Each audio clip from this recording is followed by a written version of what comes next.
Siddhartha, welcome to my channel. I'm so happy to have you here. Hi, Claire. I'm so Ciao, come happy. Ciao, stai? ciao, ciao, bene, grazie. E tu? Anch'io bene. Good.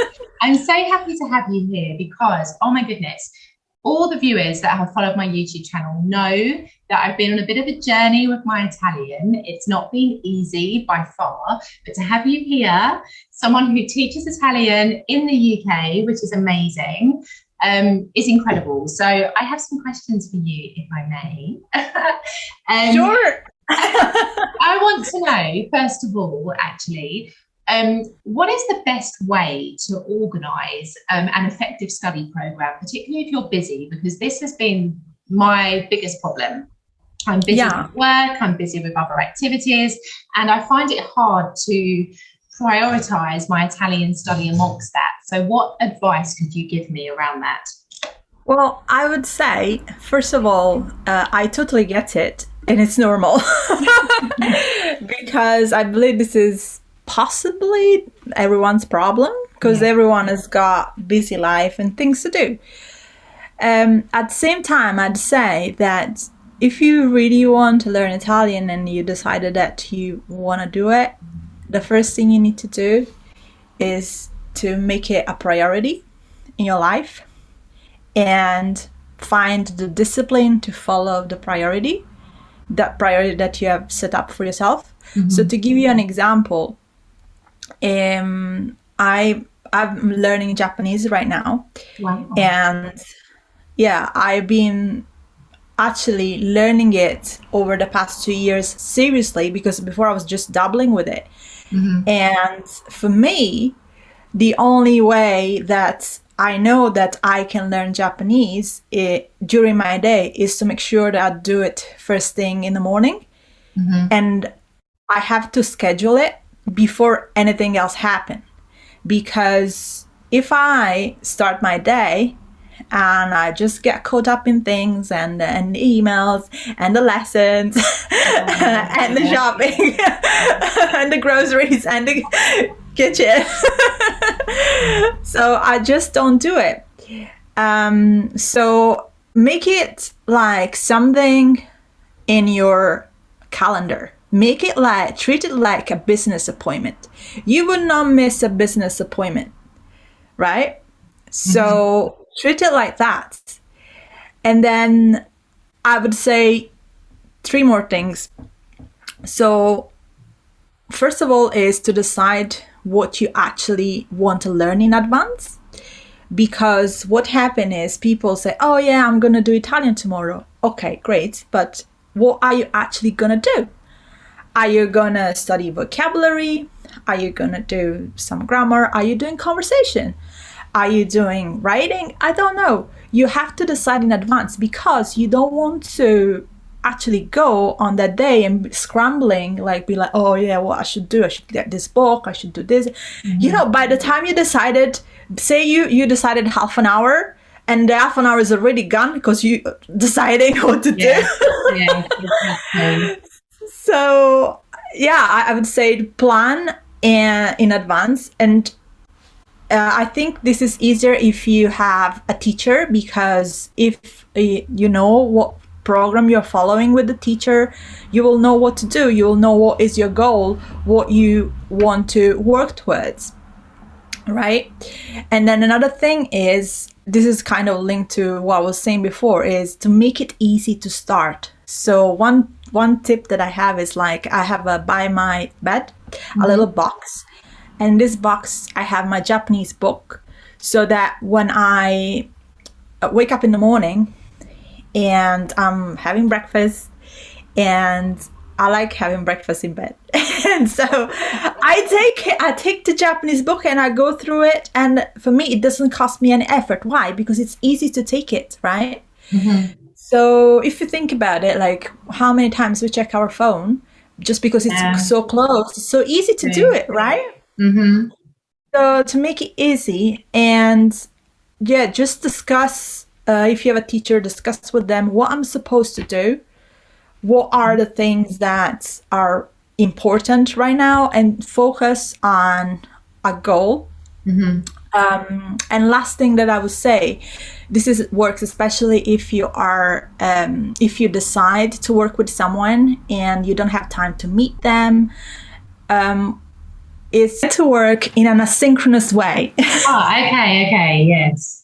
Yeah, so try to work in an asynchronous way, which is basically, so say that you cannot meet someone for a conversation once a week. That's fine. One thing that I do with my students, we do voice chat on Telegram. So I send them a message, they send me another message, and that, they can do it whenever they want. They can do it when they are on the train, they can do it, during their lunchtime. And that works because actually, to be honest with you, in terms of consistency, it works better than just meeting once a week because, it's back and forth.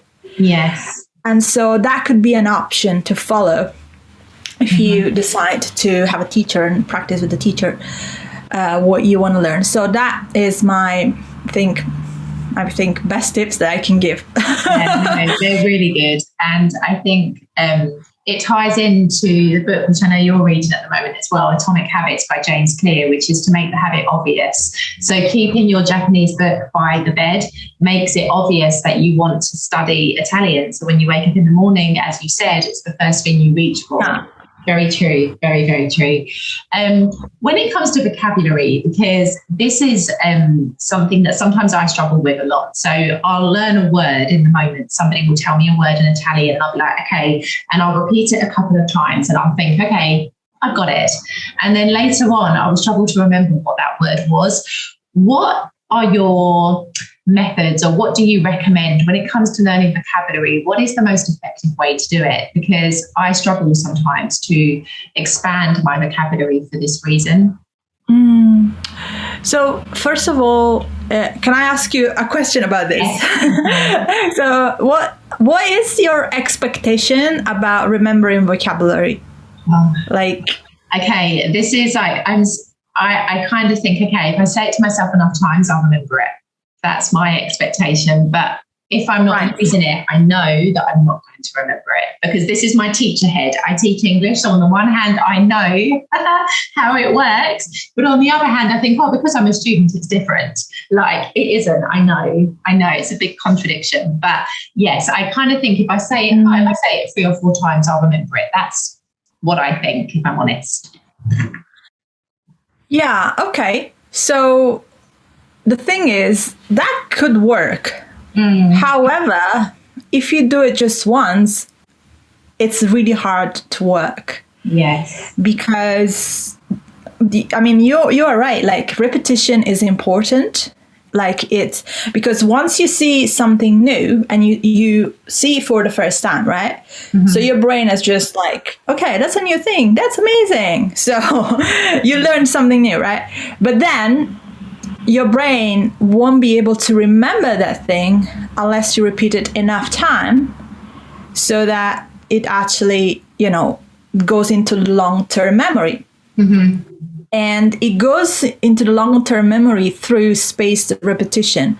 So I don't know if you have ever heard about spaced repetition. No. But it's mostly what most courses are based, like any course that is good.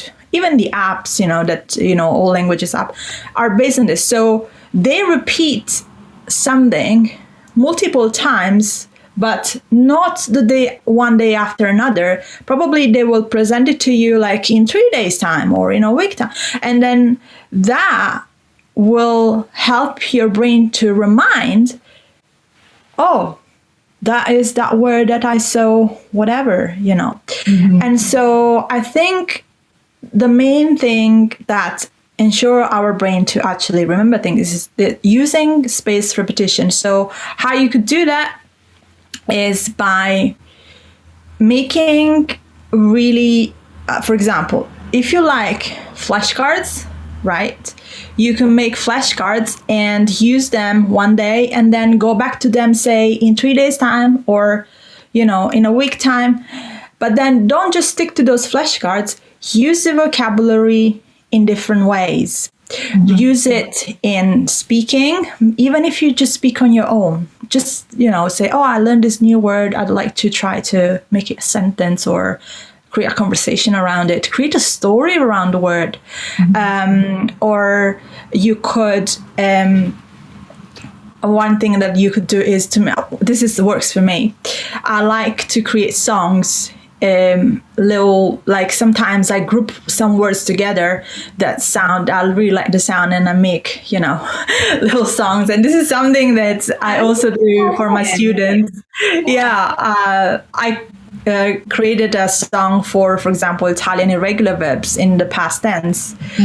And the reason why I did it was because my students could not remember all of these verbs. So I say, oh, you know what? If I make these songs and I listen to it enough times and they may sing, they sing it as well, they might finally remember it. That's so good. Yeah. So I think it's about also knowing yourself. And so, for example, think about your past learning experience. What happened, like, how did you learn? What helped you remember? Even not just about languages, but like in general in school or whatever you learn. What helped you to remember? Do you know? Is it something that you ever reflected about? Not really, but when I think back to school, and exams, and even because I used to be a police officer before I had my business, so we had lots of exams then, which were obviously more when I was an adult. It was through repetition. That was literally how I learned. I would literally read and read and read and read the same thing over and over again and recite it. And that's how I learned it. Yeah, so that's a good insight. So if you cannot bring that into languages, and do the same, but you need to remember also that with languages, it's also about the manipulation of the language. Yeah. So it doesn't, even though you know the word, sometimes it's different to use it in a context. And so it's important to use the vocabulary, the new vocabulary that you learn, either in writing or in speaking. You do some creative activity, you can make up a story, you create a song, whatever. I think that would help.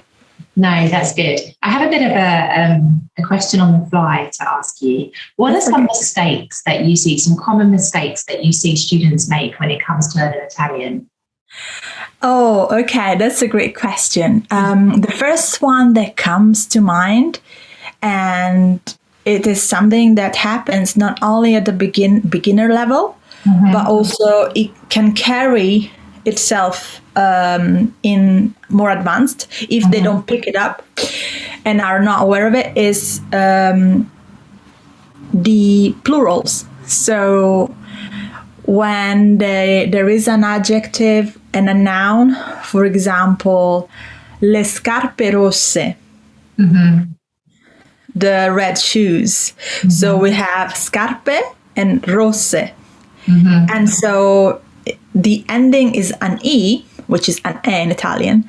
And sometimes some students who, because obviously in English it's different because you just put an S for the plural and you don't put a plural adjective.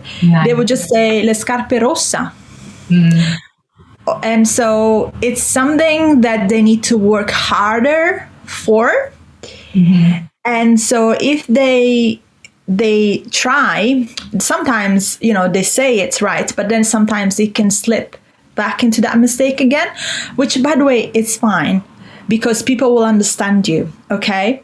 I think for me, I always say, the more mistakes you make, the more you learn, because mistakes are learning opportunities, but also it's good that you are okay with your mistakes as long as you're communicating.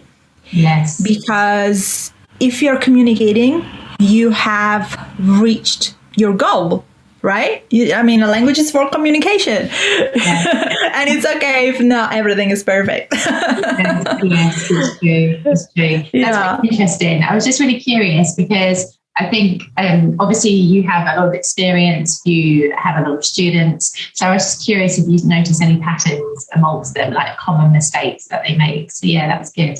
That was good. Yeah. In your opinion, what is the best way to fully grasp the Italian language? Like, is there kind of a secret method to it? Like, do you need to incorporate some listening with reading, or what's the recipe to learn an Italian? What's the best way to do it?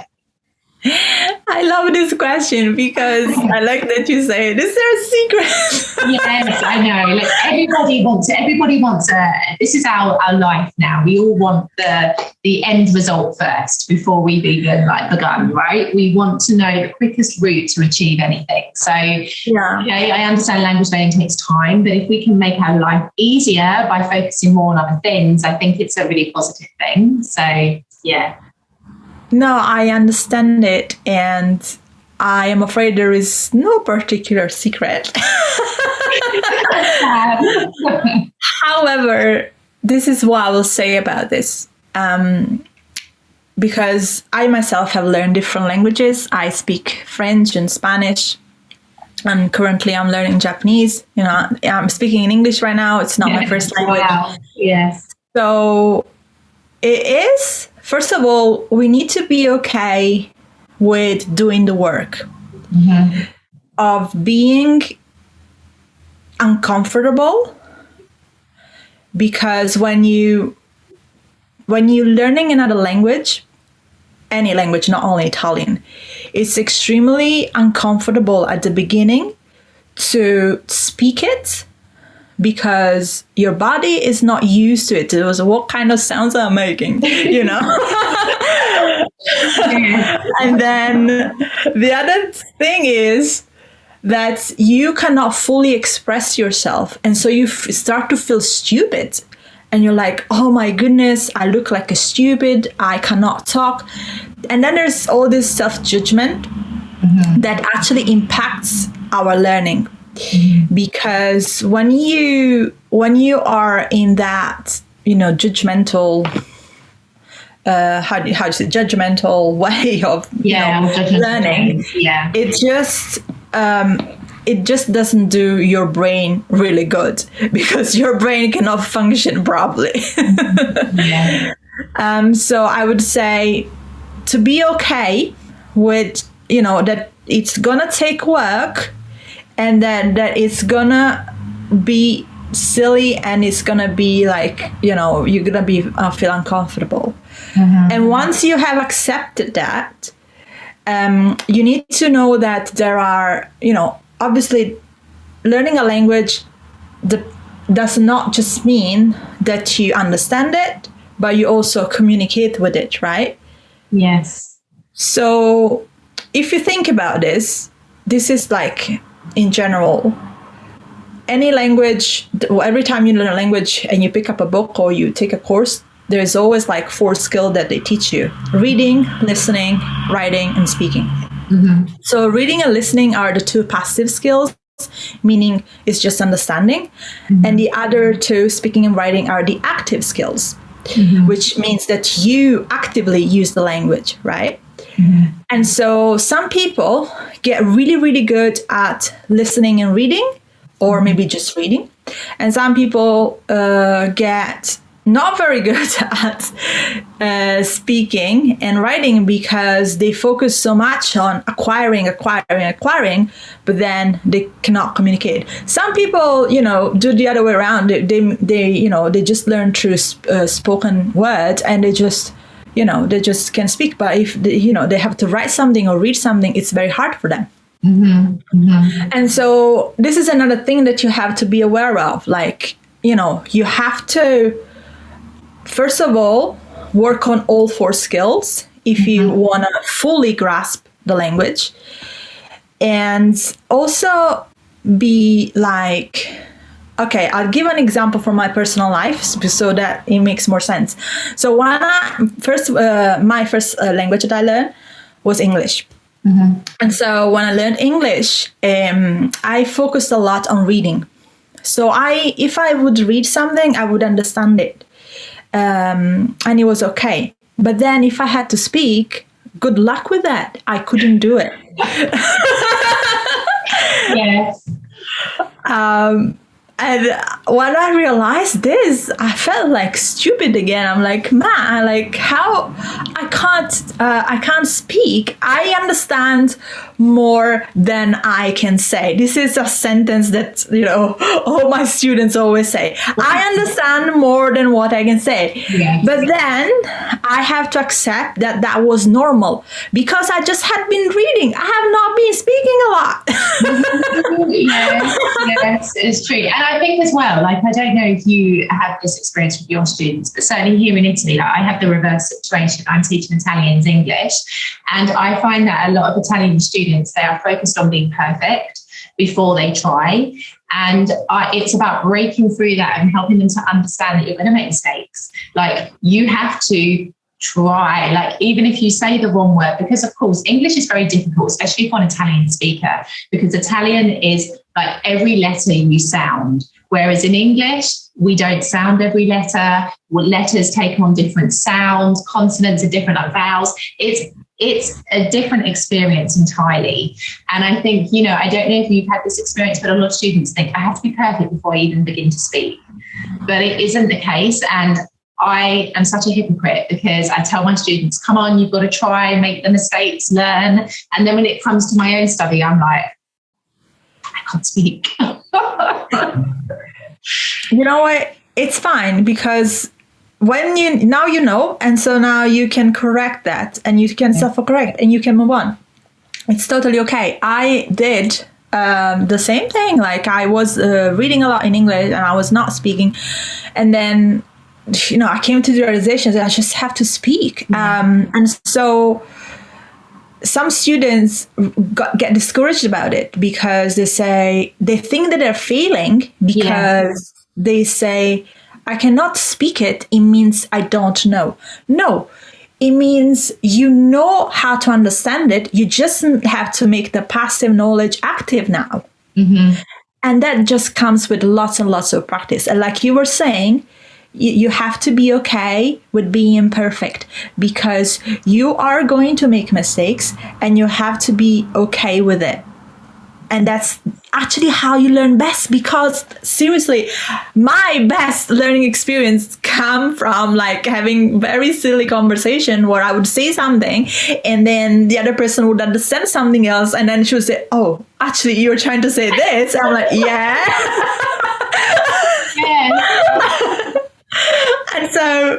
And it's all about input and output, I believe, and find the right balance between the two. Mm-hmm. That's really interesting. Really, really interesting.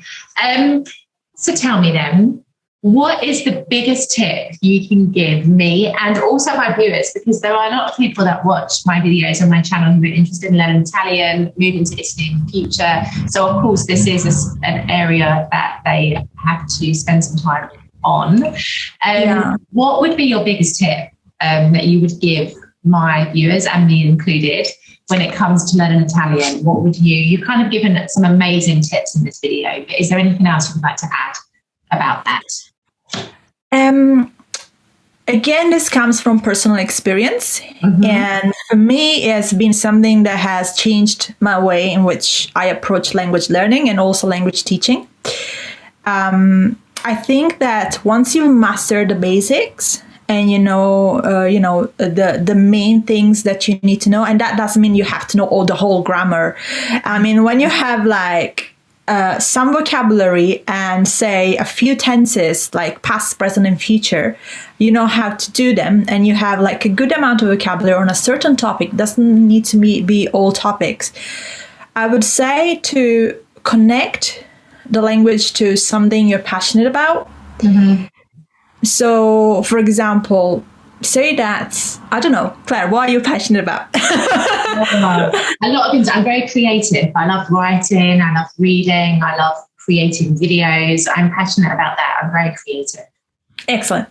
So you like lots of creative stuff and you watch videos. Okay. Yeah. So what I would do, I would take one topic, creative topic you're passionate about, and try and see, are there videos on YouTube you can try to watch with subtitle in Italian about that topic? And try, before watching the video, maybe try to come up with some key vocabulary that you might need for that topic, so that then when you watch the video, you are able to understand it better. So it's about brainstorming about something that you really like, but in Italian, words, phrases. You can even write something about it, and then see if you can find, today we have the internet. When I was first studying English, we had the internet, but today there's so much more online that you can find, and start to find things that are related to that topic. And this is the beauty of this. When you are researching a topic that you love, you are very motivated to do it. Yes. Because you are not talking about, I don't know, today's news, which, to be honest with you, there's so much negativity. I don't really want. Oh my goodness. I don't want to listen to that. No. That doesn't mean that you should know. I think you should know, but to a certain extent. Yes. And I also think that when if it's something that you really like, it won't feel as work, because you like it, and it will feel like play.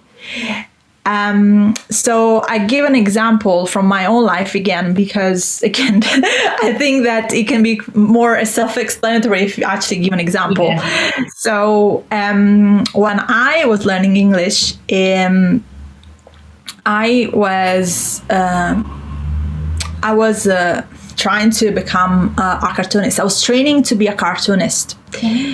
And I got onto this community online called DeviantArt, which, you have lots of artists, illustrators. And I was writing in Italian at the beginning, my blog and my description of the art. But then I started to see that some people were replying in English. And so I thought, oh, these people, they don't know what I am saying, but still, they try to communicate. I should communicate in English as well. And that's actually what motivated me to go back to English, because back then I was not really actively learning it. And then I was talking about my art, or trying to talk about my art in English. Now, my English was not perfect. It was actually full of mistakes. But still, I was trying. And that is what actually inspired me to go back to uni and then study languages. Wow. Because I believe if I had not, had that inspiration, probably I would not have got back to uni. But then I did, and I studied English and Spanish, and then other languages, and then that's where I am now, and teaching languages to people. Well, that is a super piece of advice, and it's something that I've never thought about up until today. So you have literally just made the light bulb go off in my head. I'm like, ding, ding, ding. That's a fabulous idea. Good. Because I love YouTube, especially with my channel. So I could actually begin to look at Italian bloggers who are talking about YouTube. Yeah, definitely. Good idea. Thank you so much. Yeah, and I think it's amazing, because then you will learn so many more words that are actually related to your daily life. Yes. So you'll be able to use them. Absolutely. Oh my goodness, incredible. Good. Thank you. So tell me, where can we find out more about you? If there are any of my viewers that want to study Italian, or they're interested to know more about you, where can we find you? So my website is called The Language Rose at thelanguagerose.com. I also have a YouTube channel. It's Erminia Pedata. YouTube.com. I will put all the links below, by the way. If anybody's interested, I'm going to put all the links below to your website, to your YouTube channel as well. Yeah, thank you. So I have my full name for my YouTube channel. So it's youtube.com/Erminia Pedata. And there I discussed about Italian learning, Italian culture, and learning to speak Italian in a creative and playful way, because that's what I like doing. Okay. Are you on Instagram? I'm not on Instagram anymore, but these are the two main places where people can find me. And if they like, I send also a bi-weekly newsletter where I speak in Italian sometimes to my readers, and I share Italian resources and also WhatsApp with my courses. And if they love to, learn Italian through music, songs, and also become able to speak Italian with confidence, I work a lot on that. So if they love that, they can sign up for the newsletter, which is on my website. Amazing. Well. Thank you so much. Thank you so much for today. This is going to help so many people, and it's helped me as well. So thank you so much. I'm so happy to be here. Thank you so much. And I'll see you soon. Ciao. Ciao.